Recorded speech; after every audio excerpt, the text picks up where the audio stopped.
আমি অনেকবারই এই কথাটা বলে থাকি যে কিছু ফিল্মস হয় যেগুলো কিন্তু অনুভূতি দিয়ে বুঝতে হয়।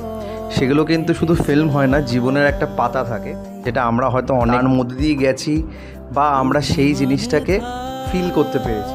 Hello friends, welcome to my channel সুপ্রকিওয়ানি। এখন আমি বাংলা ফিল্ম ফেরার রিভিউ করতে চলে এসেছি, যেটা 29 মে অনওয়ার্ডস থিয়েট্রিক্যাল রিলিজ পেয়ে গেছে। এই ফিল্মের স্টোরি, স্ক্রিনপ্লে ও ডিরেকশন দিয়েছে পৃথা চক্রবর্তী। এখানে কাস্টিংয়ে আছে সঞ্জয় মিশ্রা, যে বাংলায় ডেবিউ করছে। এছাড়াও আছে Ritwik Chakraborty, Sohini Sarkar, Subrata Dutta, in a special appearance Priyanka Sarkar সহ আরও অনেকে। 2 ঘন্টা 15 মিনিটের ডিউরেশনে হচ্ছে এই ফিল্মটি, এবং এই ফিল্মের গল্পটা হচ্ছে একটা বাবা ছেলেকে ঘিরে। এই গল্পের মধ্যে আমাদের হোমকামিংকে তুলে ধরা হয়েছে, যেটা আমরা সচরাচর কিন্তু বুঝতে চাই না বা বোঝার চেষ্টাও করি না।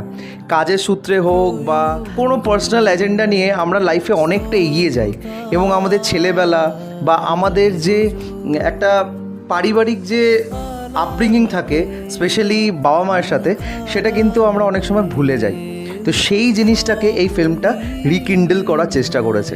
তো ওভারঅল এই ফিল্মটাকে যেইভাবে তৈরি করা হয়েছে না, তোমরা এই ফিল্মটা না জাস্ট অনুভূতি দিয়ে বুঝতে পারবে, আর কিছুই না। কোনো সিনেম্যাটিক ফ্লো, এখানে কোনো স্ক্রিন প্লে টাচ, এইসব নিয়ে ডিসকাস করলে এই ফিল্মটার জন্য একটা খারাপ বিষয় হয়ে যাবে। বিকজ এই ফিল্মটা ইটসেলফ ইজ সো পিওর যে এই ফিল্মটা দেখার পরেই তোমরা কিন্তু সেটা জাজ করতে পারো।